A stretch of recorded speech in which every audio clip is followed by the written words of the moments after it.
When the Romans force two gladiatresses to fight to the death, they form an alliance to overpower their oppressors and reclaim their freedom. A priestess named Boadicea leads a ritual with her tribe. Suddenly, a bunch of Roman soldiers appears and start attacking her people. As the Romans mercilessly eliminate the tribe, Boadicea tries to flee but gets caught. Impressed by her feisty nature and alluring beauty, the captain tells his men to put her in cuffs and have her sold in the market. Elsewhere, a Nubian dancer named Mamawi celebrates with her tribe. Once again, the Romans invade their land, killing everyone except for her. Like Boadicea, she's held captive to be sold. Later on, Boadicea and Mamawi are brought to the city of Brundisium. There, they are put on the stage along with two other captives, Deirdre and Livia. As the auctioneer tries to sell them, a flashy man named Priscium arrives. He offers to buy the four women for 40 pieces of Egyptian gold, to which the auctioneer agrees. Right away, Priscium brings them to his mansion, where he introduces the women to Cornelia, his procurer. When Priscium leaves, Cornelia asks the women for their names. Deirdre and Livia answer without question, but Boadicea remains headstrong and refuses to speak, so Cornelia hits her with her chain belt. Frightened, Boadicea reveals her name. Lastly, Cornelia asks Mamawi for her name, and she proudly replies. After this, Cornelia orders the women to bathe. As they refuse to unclothe, Cornelia calls two men to lend a hand, so they forcefully remove the women's clothes. After this, the men leave, and Cornelia's assistants bathe the women while she tells them that their duties are to serve the arena's patrons. Shortly after, they are brought to the arena, where a duel just took place. There, they are horrified to find a man with a sword pierced through his belly.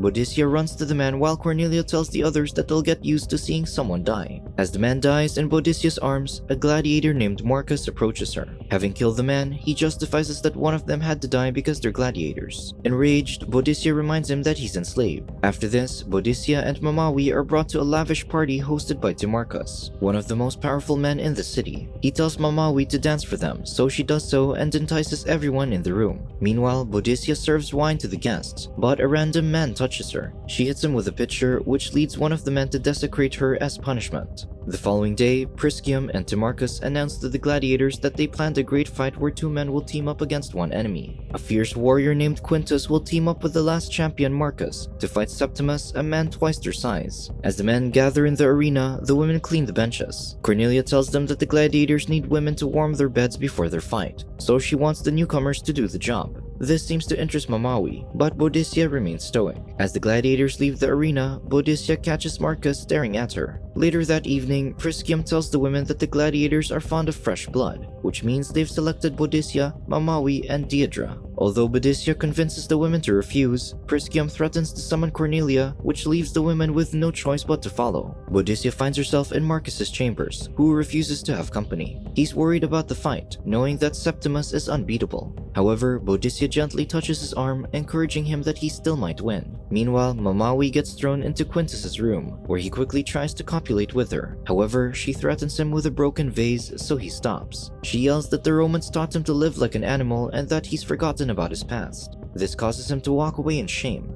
Mamawi then slaps him, and after seeing the look of excitement on his face, she caresses his cheek and kisses him. On the day of the fight, Marcus and Quintus find that Septimus is untouchable. Meanwhile, Boadicea and Mamawi anxiously watch from the crowd. In the arena, Septimus gains the upper hand and stabs Quintus. Marcus doesn't stand a chance either, and he dies with his comrade. Later that day, Timarchus goes to a sauna with many influential men. There, they brainstorm on what twist they can add to the next matches. In the kitchen, the women prepare dinner. While everyone works, Cornelia asks the newcomers for their comments about the arena. Boadicea and Mamawi express their disapproval, but Livia is enthralled by the bloodbath. Mamawi, who's been speaking ill of the Romans, somehow triggers Livia, so the woman claims that the match wasn't equal since the first man Septimus killed was merely one of Mamawi's race. This enrages Mamawi, so she grabs a knife to stab Livia. Boadicea stops her, but Mamawi only resorts to fighting her instead. The fight progressively gets worse, causing food to fly all over the place. Eventually, everyone gets immersed in the mess and everything falls into chaos. Because of this, Priscium reports to Timarchus that the women are trying to kill each other. Timarchus immediately heads to the scene where he realizes that it's beyond his control. Suddenly, Septimus approaches him, saying that he's looking for his lover, Lucinia. To trick him into putting an end to the fight, Timarchus tells him that she died in the kitchen. Septimus swiftly springs into action, demanding the women to give him Lucinia. Lucinia then happily leaves from under the table, and Septimus scoops her into his arms and takes her away. Meanwhile, Tamarcus' companion realizes that a women-only fight would be interesting, as it would seem like the return of the Amazons. Tamarcus gets giddy over the idea that he immediately sends the women to practice with the gladiators the following day. During this, Mamawi gets into another fight with Livia and furiously tackles her to the ground. The two continue until Septimus pulls them apart, berating Mamawi for her behavior. A week after, it's finally time for the women to enter the arena. The spectators are so excited to see them that they find the men's duel boring.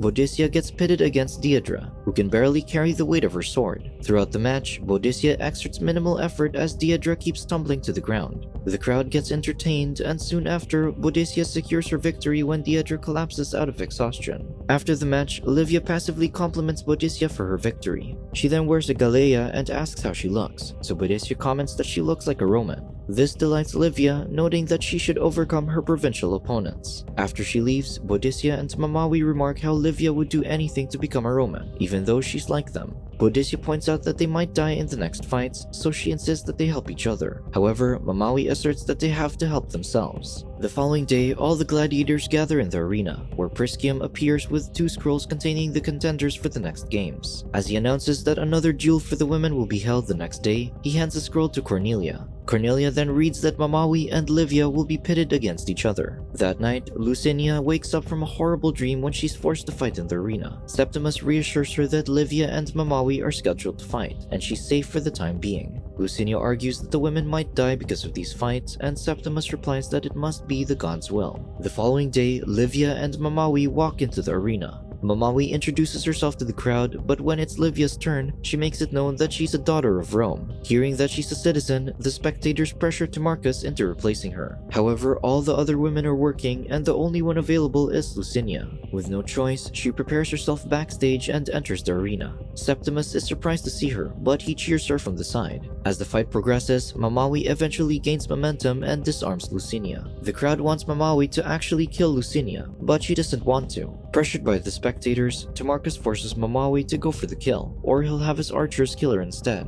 While Mamawi hesitates, Septimus cries in rage. Mamawi gets grazed by 2 arrows, leaving her no choice but to kill Lucinia. That night, the women gather in the kitchen along with the gladiators. Deirdre, who's drunk, tells Livia that Lucinia died for her. However, Livia argues that it's the spectators' decision and it was Mamawi who killed her. Mamawi replies that Lucinia was armed, and she also didn't have a choice. One of the gladiators tells Mamawi that she'll soon get used to it and realizes that she can live a good life if she pleases the master. Furious, Boudicca screams at the men that they're enslaved by choice. Cornelia suddenly appears, telling Boudicca to shut up or she'll have her whipped. Just then, Priscium walks into the kitchen and announces that another game will be held the next day. This time, the 2 champions, Boudicca and Mamawi, will fight each other. Before Priscium leaves, Boudicca claims her right to select a companion for the night. This surprises him, more so when Boudicca chooses Septimus. As she proceeds to Septimus's chamber, the drunk Deirdre screams at Cornelia that Tamarcus is a swine. Because of this, she gets whipped. Meanwhile, Boudicca finds Septimus mourning over Lucinia's body. She expresses her deepest sympathies, saying that she knew he loved her and their daughter. With this, she proposes for Septimus to help them escape, as Lucinia wouldn't want their daughter to grow up and die in the arena.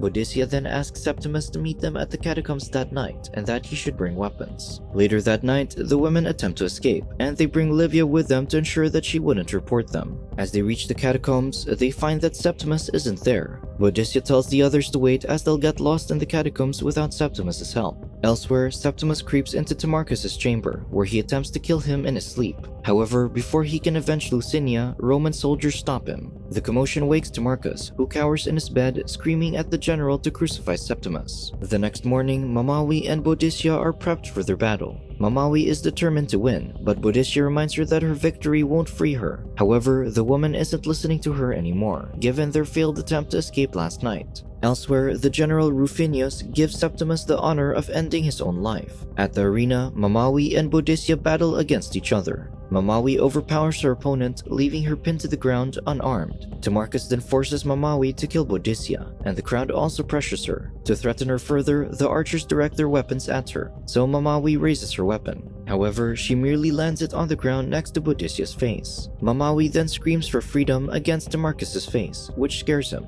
He then orders his right-hand man to summon the archers, but before he can give the command, 3 arrows land on the man's chest. To DeMarcus's horror, the women they purchased have begun a revolt. Armed with bows and arrows, they stand at the benches, ready to fire. Deirdre then pushes DeMarcus into the arena, where he faces Boadicia and Mamawi. He threatens to crucify them, but this doesn't stop the women from killing him. The crowd cheers, then chaos ensues. The women begin firing their arrows, killing some of the Roman soldiers. The gladiators also arrive as they battle against the soldiers in the arena. The spectators also join in on the mess, tossing the elites into the arena, including Priscium. Meanwhile, Cornelia runs to DeMarcus's lifeless body, mourning his untimely death. Vengeful, Cornelia grabs a sword and attempts to slay Deirdre, but Mamawi stabs her in the back. After this, Boadicia, Mamawi, Deirdre, and some other gladiators escape the arena. They attempt to leave the city, but a horde of Roman soldiers block their path, leaving them no choice but to head to the catacombs. As they fight their way through, however, none of the gladiators make it out alive, and the 3 women, along with another companion, are the only survivors. Meanwhile, Rufinus tells one of the elites that he will only have his men go after the rebels until sundown, as his forces are expected in Rome. He immediately sends his soldiers to the catacombs, bringing some hounds with them. They catch up to the women, and another fight ensues. Only Boadicia, Mamawi, and Deirdre survive, while their companion gains an injury that kills her. As they try to flee, they are forced to jump to the other side of the catacombs, which scares Deirdre. It takes her a while to muster the courage to jump, and when she does, she falls short. Mamawi manages to catch her, but struggles to pull her up when the soldiers appear. Just then, one of the soldiers tosses a spear into Deirdre's arm, causing her to fall to her death. Enraged, Mamawi throws the spear back at the soldier, killing him. The last 2 women continue to escape while a headstrong elite goes after them. When he catches up, he attacks Boadicia, slicing her in the arm. Mamawi fights him, but gets overpowered and cornered to the ground. He almost smashes her face with a rock, but Boadicia pierces a sword through his belly. Finally, Boadicia and Mamawi reach the exit, where they soon get greeted by the fresh breeze of freedom. Subscribe to watch more videos like this, turn on notifications and leave a like to help the channel out. Thank you for watching.